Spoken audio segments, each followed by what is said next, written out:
Please allow your leader to speak at least. Please sit down. Please sit down. Your leader is speaking. Please sit down. ముఖ్యమంత్రి గారి అధ్యక్ష, ముఖ్యమంత్రి గారి నారా అధ్యక్ష,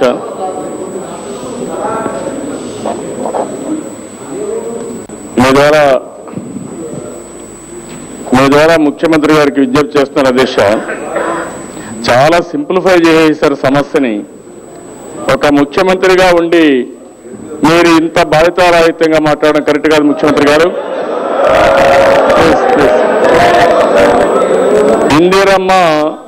ఇందిరమ్మ మీరు పెట్టింది ఏం పెట్టారు, దేనికోసం పెట్టారు మీరు ఒకసారి రికార్డ్ చూడండి. Integrated naval development in rural areas and model municipal areas. ఇందులో అన్ని కూడా డ్రైన్స్ ఆ గ్రామాన్ని ఆదర్శ గ్రామంగా తయారు చేస్తామని ఇది పెట్టారు పేరు. అది ఇందిరమ్మ అని పెట్టుకున్నారు. అవన్నీ కలిపి ఇందిరమ్మని పెట్టారు. ఐఏవై ఇచ్చింది, ఇందిరా ఆవాస్ యోజన ఇచ్చింది గవర్నమెంట్ ఆఫ్ ఇండియా 25,000 రూపాయలు చాలా స్పష్టంగా గ్రాంట్ ఇచ్చారు. ఈ విషయం మీరు గుర్తుపెట్టుకోవాలి. 25,000 రూపాయల గ్రాంట్ ఇస్తే మీరిచ్చేది 7,500 రూపాయలు గ్రాంట్ ఇస్తున్నారు ఇంటికి. అంటే పేదవాళ్ళ కోసం 60% ఎస్సీలకు ఇచ్చారు.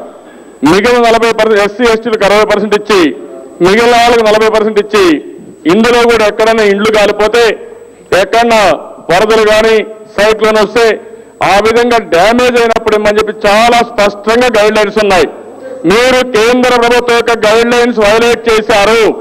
పేదవాళ్ళకి 25,000 రూపాయలు అవుట్ రేట్ గ్రాంట్ గా ఇచ్చే ఇండ్లు మీ బడ్జెట్ లో పెట్టుకొని మొత్తం మిస్యూజ్ చేసే పరిస్థితి వచ్చింది. మీరు చేసిన పని గైడ్ లైన్స్ అన్ని కూడా ఏదైతే ఐఏవై గైడ్ లైన్స్ ఉన్నాయో దానికి స్పష్టమైన గైడ్ లైన్స్ ఉన్నాయి. ఈ గైడ్ లైన్స్ మీరు వైలేట్ చేశారు. మీ వల్ల రాబోయే రోజుల్లో మన రాష్ట్రానికి వచ్చే డబ్బులు కూడా రాదు. అది కానీ కేంద్ర ప్రభుత్వం తెలిస్తే ఇప్పటికే చాలా దగ్గర రావడం లేదు. దయచేసి మీరు అర్థం చేసుకోవాలి. ఇది మంచి పద్ధతి కాదు. అడ్డదుడ్డంగా ఆర్గ్యుమెంట్స్ పెట్టి ఏదంటే చేయడం కరెక్ట్ కాదు అధ్యక్ష. ఇదే కాదు అధ్యక్ష, ఈ రోజు ఇండ్లు చెప్తున్నారు. ఎన్ని ఇండ్లు కట్టారు, ఎన్ని ఇండ్లు అవినీతి జరిగింది. ఇప్పుడే మా మెంబర్స్ చాలా మంది అధ్యక్ష ఈరోజు అపోజిషన్ గారు ఈరోజు డిమాండ్స్ ఉన్నాయి. గుమ్మడివెల్లి గ్రామంలో చెవిటి వెంకన్న అనే వ్యక్తి మీ మార్కెట్ కమిటీ చైర్మన్. అతనైతే 38 మర్డర్లు ఇప్పుడు జరిగాయి ఆ గ్రామంలో. అలాంటి వ్యక్తి 478 ఇండ్లు పూర్తిగా దుర్వినియోగం చేసి ఇండ్లు లేకుండా కట్టామని ₹1 కోటి ఒకే గ్రామంలో డ్రా చేశారు.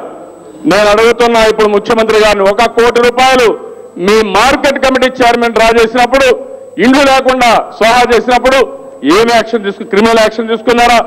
అతన్ని అరెస్ట్ చేశారా? లేకపోతే క్రిమినల్ ప్రాసిక్యూషన్ పెట్టారా? అరెస్ట్ చేశారని అడుగుతున్నాను అధ్యక్ష. విశాఖ జిల్లాలో కోటపాడ మండలంలో చౌడవాడ గ్రామంలో ఫస్ట్ ఇందిరమ్మ మీ యొక్క దీంట్లో మొత్తం కలెక్టర్ అయితే ఇండ్లన్నీ కూడా మిస్యూజ్ ఉన్నాయని 565 ఇండ్లు అక్కడ మొత్తం మిస్యూజ్ అయింది. మీ కలెక్టర్ అయితే క్రిమినల్ ప్రాసిక్యూషన్ యాక్షన్ తీసుకోమని స్పష్టంగా ఆర్డర్స్ ఇచ్చారు. అదే మాదిరిగా మళ్ళీ కావాలని ఇక్కడి నుంచి ప్రెషర్ పోతే వేరే ఎంక్వైరీ చేసి 185 ఇండ్లు మాత్రం తప్పైందని అక్కడికక్కడికే అక్సెప్ట్ చేసే పరిస్థితి వచ్చింది. చేతి వాటం ఎక్కడ చూసినా మీరేదో ఆఫీసర్లు సస్పెండ్ చేస్తా ఉంటున్నారు, కానీ దాని వెనకాలండేది కాంగ్రెస్ నాయకులు ఉన్నారు, కాంగ్రెస్ కార్యకర్తలు ఉన్నారు. మేము ప్రూవ్ చేస్తాం. అందుకనే 31 మంది ప్రజాప్రతినిధులు ఉన్నారు. మా దగ్గర డేటా అంతా ఉంది. వరంగల్ జిల్లాలో 31 మంది ప్రజాప్రతినిధులు ఉన్నారు. అందుకని అధ్యక్ష మీ ద్వారా ముఖ్యమంత్రి గారిని డిమాండ్ చేస్తున్నాను. ఎందుకంటే అధ్యక్ష నేను డీటెయిల్స్ కూడా పేపర్ కట్టింగ్స్ కానీ జిల్లా పరిషత్ జరిగినట్టు మీకు పంపిస్తాను. నేను మిమ్మల్ని ఒకటే కోరుతున్నాను, మీరు కూడా ఎంక్వైరీ చేస్తా ఉంటున్నారు, ఎంక్వైరీ చేయండి. ఇందిరమ్మ ఇళ్లలో అవకతవకలు జరిగాయి, పెద్ద ఎత్తున జరిగాయి. కొంతమంది అధికారులు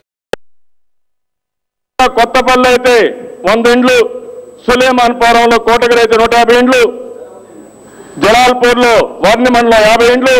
నేను స్పెసిఫిక్ గా ఎగ్జాంపుల్స్ ఇస్తున్నాను. ఇవన్నీ ప్రూవ్ కావాలంటే దయచేసి ఆలోచించండి. మీరు కూడా వెరిఫై చేస్తా ఉన్నారు, అందరూ వెరిఫై చేసినా ఒక హౌస్ కమిటీ ఉంటే టోటల్ గా డీటెయిల్స్ అన్ని ఎంక్వైరీ చేస్తారు, ఎస్టాబ్లిష్ చేస్తారు. దయచేసి ముఖ్యమంత్రి గారు ఒప్పుకోవాల్సిందిగా చేస్తున్నారు.